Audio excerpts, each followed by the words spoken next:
தேவனுக்கே மகிமை உண்டாகட்டும். இந்த நாள் உங்களுக்கு ஆசீர்வாதமாக இருக்கும். இந்த நாளில் இந்த ஜீவப்பாத சேனலை பார்க்குற உங்கள் ஒவ்வொருத்தரையும் ஏசப்பா அதிகமாக ஆசீர்வதிப்பார். தொடர்ந்து பாருங்க, மற்றவர்களையும் தெரியப்படுத்துங்க. எங்கள் ஊழியர்களுக்காக ஜெபம் பண்ணுங்க. ஆண்டவர் உங்களை ஆசீர்வதிப்பார். இந்த நாளில் ஆண்டவர் உங்களுக்காக தந்த வேத வசனம், இந்த வசனத்தை கேட்கும் பொழுதே உங்களுக்கு ஆசீர்வாதமாக இருக்கும். உங்கள் எல்லாருக்குமே தெரிஞ்ச வசனம் தான். மீகா 2:13.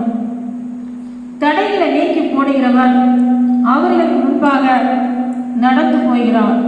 அவர்கள் தடைகளை நீக்கி வாசலா பிரவேசித்து கடந்து போவார்கள். அவர்கள் ராஜா அவர்கள் முன்பாக போவார். கர்த்தர் அவர்கள் முன்னணியில் நடந்து போவார். அருமையான சகோதரன் சகோதரிகளை, இதை கேட்கிற உங்க ஒவ்வொருத்தையும் ஆண்டவர் ஆசீர்வதிப்பார். பாருங்க, தடைகளை நீக்கி போடுகிறவர் உங்களுக்கு முன்பாக கடந்து செய்தார். நீங்க எந்த நோக்கத்துக்காக இந்த உலகத்துல நீங்க ஓடிக்கொண்டிருக்கிறீங்க?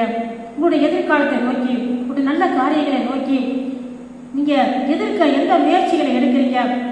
எந்த தொழில் செய்யணும்னு நீங்க நினைக்கிறீங்க? அல்லது திருமணம் நடக்க வேண்டுமா? அல்லது வேலைகளை நீங்க எதிர்நோக்கி ஓடிக்கொண்டிருக்கிறீர்களா? வாழ்க்கையில முன்னேறும் சொல்லி நீங்க எதிர்நோக்கி ஓடிக்கொண்டிருக்கிறீர்களா? இந்த உலகத்துக்குரியது என்ன பரலோகத்தை நோக்கி நம்ம எப்படியாவது மோட்சத்துல போய் அந்த பரிசுத்த தேவாதி தேவனை தரிசித்து அந்த நல்ல இடத்துல போய் பங்கடைய சொல்லி நீங்க ஓடிக்கொண்டிருக்கிறீர்களா? நீங்க செழிப்பான ஒரு ஆசீர்வாதத்தை நோக்கி நீங்க ஓடிக்கொண்டிருக்கிறீர்களா? ஆண்டவர் உங்களுக்கு முன்பாக கடந்து சென்றார். உங்களுக்கு எதிர்த்து வருகிற அனைத்து தடைகளை ஆண்டவர் நீக்கி போடுவார். ராஜாதி ராஜா உங்களுக்கு முன்பாக போய் கொண்டிருக்காரு. அருமையான தேவ பிள்ளைகளை, உங்க எல்லாருக்குமே தெரிஞ்சிருக்கும். சரித்திரம் சொல்லுகிறது. இன்றைக்கு கூட இன்னமும் அது வருஷத்தோறும் அப்படி நடக்குதுன்னு சொல்லி கேள்விப்படுறோம். என்ன தெரியுமா? ஆண்டவர் இஸ்ரவேல் ஜனங்களை நடத்தி கொண்டு வர்ற வழியில எகிப்து தேசத்துல அவர்கள் சரியான கோத்திரங்கள், கஷ்டங்கள், நெருக்கத்தில் மத்தியில இருக்கிறாங்க. படாத பாடுபடுறாங்க. அவர்கள் ஆண்டவர் விடுதலாக்கி நடத்தி கொண்டு வர்ற வழியில செங்கடல் அவர்களுக்கு ஒரு தடையா இருக்கிறது. ஆண்டவர் சொல்லிக்கிறாரு, பாலும் தேவன் ஓடுகிறார், தேசத்துக்கு உங்களை நடத்தி கொண்டு போவேன்னு சொல்லிதான் உங்களை கொண்டு வர்றாரு. அவர்கள் அந்த கஷ்டத்துல அந்த விடுதலாக்கி கொண்டு வர்ற வழியில செங்கடல் ஒரு தடையாக இருக்கிறது. அந்த செங்கடலை கடந்து போக முடியாது. ஆனா அவர்களுக்காக அங்க செங்கடலை இரண்டாக பிளந்து வெட்டாந்தரையில நடந்து போறது போல இஸ்ரவேல் ஜனங்களுக்காக, அவரோட பிள்ளைகளுக்காக இங்க ஒரு அற்புதம் செய்யறாரு. அது கடந்து போனதுக்கு பிறகு அது பாருங்க, அது அவர் பிழைக்கப்பட்டா பின்னால இங்க பார்வன் சேர வருகிறாரு. சத்ருவாக இருக்கிறாங்க. அவங்க பிடிச்சாக்க எல்லாரும் கொண்டு போடுவாங்க, அழிச்சு போடுவாங்க. அவர்கள் தப்பணும். அதனால அந்த சத்துருகளுக்கு அங்க கையெழுத்து விடுதலாக்கி தன்னோட பிள்ளைகளை கொண்டு போறதுனால அங்கே செங்கடலை இரண்டாக பிளக்கிறாரு. அது மட்டும் இல்ல, அது கடந்து வெளியில போகும்போது இன்னும் பல ராஜாக்களும் அவங்களுக்கு தடையா இருக்கிறாங்க. என் தேசத்தை விட்டு கடந்து போக கூடாது, என் தேசத்து பக்கத்துல வரக்கூடாது, என் பொருள்களை, என் தானியங்களை தொடக்கூடாதுலாம் எதிர்ப்பு கொடுக்குறாங்க. அந்த எதிர்பார்த்த ராஜாக்கள் எல்லாம் சிலரா அழிச்சு போடுறாரு. அவங்க தேசத்தெல்லாம் அழிச்சு போட்டு தன்னுடைய பிள்ளைகளை விடுதலாக்கி கொண்டு போறாரு. அடுத்து பார்த்தாங்க யோர்தான் நதி அவர்கள் தடை. அந்த யோர்தான் நதியிலேயே ஆண்டவர் அவர்களுக்காக ஒரு அற்புதம் செய்து அதிலிருந்து ஆண்டவர் அவர்களை கடந்து போக பண்றாரு. வழியிலெல்லாம் அவரோட பிள்ளைகளுக்காக எத்தனையோ அற்புதங்களை ஆண்டவர் செய்யறாரு. பாருங்க, தண்ணீர் இல்ல, தண்ணீரை ஆண்டவர் கொடுக்கிறாரு. பார்த்தா ஒரு தண்ணீர் கிடைக்கிறது யோர்தான் இல்ல, அதை போயிட்டு குடிக்கிறாங்க. கசப்பா இருக்குது, அதை தித்திப்பாக ஆண்டவர் மாத்தி கொடுக்கிறாரு. அப்ப பாருங்க, எத்தனையோ அற்புதங்கள். அது மட்டும் இல்ல, அடுத்து அங்க போனாக்க எரிகோ அங்கே ஒரு தடையா இருக்கிறது. அவங்க ஆசீர்வாதத்தை சுதந்திரிக்க முடியாதபடி எத்தனையோ தடைகள் வழியிலெல்லாம் வருது.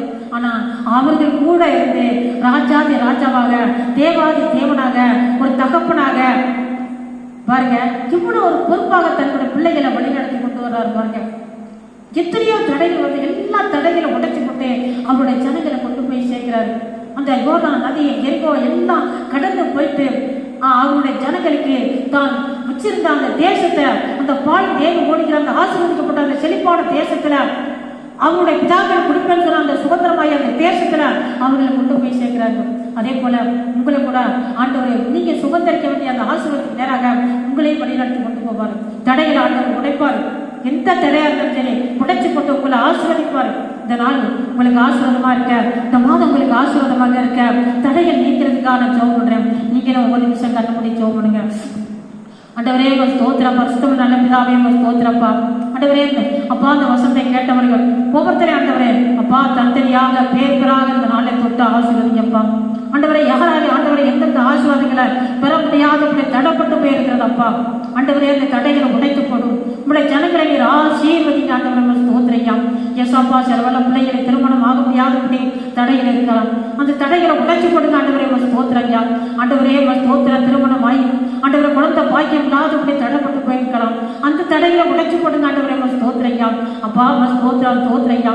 படிச்ச பிள்ளைகள் வேலை வாய்ப்புகளை தேடி ஆண்டவரே அப்பா அலைஞ்சி ஆண்டவரே தலை சோர்ந்து போயிருக்கலாம் அப்பா ஸ்தோத்திரம். அவர்களுக்கு அந்த தடைகளை உடைத்து போட்டு உங்களுடைய பிள்ளைகளை எதிர்பார்க்கிற ஆண்டவர் அந்த ஆசீர்வாதங்களை கட்டளையா அப்பா ஸ்தோத்திரம். இந்த நாள் கூட ஆண்டவரை திருமணம் ஆனா ஆண்டவரை அப்பா ஸ்தோத்திரம் குடும்பத்தினர்களுக்காக ஜெபிக்கிறையா. அவர்களுக்கு இந்த வருஷம் ஆசீர்வாதமா இருக்க உதவி செய்யப்பா. ஆண்டவரை தடைகளை உடைத்து கொடுங்க, சமாதான சந்தோஷத்தினால நிரப்புங்க, தேவைகளை சந்திங்கப்பா. அப்பா ஸ்தோத்திரம் ஸ்தோத்திரம். பிறந்த நாளை சந்திக்கிற ஆண்டவரே அப்பா குழந்தைகளுக்கா பெரியவர்களுக்கா வாலிபர்களுக்கா ஜெபிக்கிறையா. எல்லாரும் இந்த வருஷம் ஆசீர்வாதமா இருக்க உதவி செய்யப்பா. தடைகளை உடைத்து கொடுங்க ஆண்டவரே ஸ்தோத்திரையா. தகப்பனே ஸ்தோத்திரையா. ஒவ்வொருத்தருடைய தேவைகளை சந்திச்சு எல்லாரையும் அற்புதமா வழிநடத்தும், ஆச்சரியமாக வழிநடத்தும். எல்லாரும் இந்த வருஷம் ஆண்டவரை ஆச்சரியப்படத்தக்கதாக ஆசீர்வாதமா இருக்க உதவி செய்யா. ஏசு கிறிஸ்துவின் நாமத்தில் ஜெபிக்கிறேன் பரிசுத்தம் நல்ல பிதாவே, ஆமென்.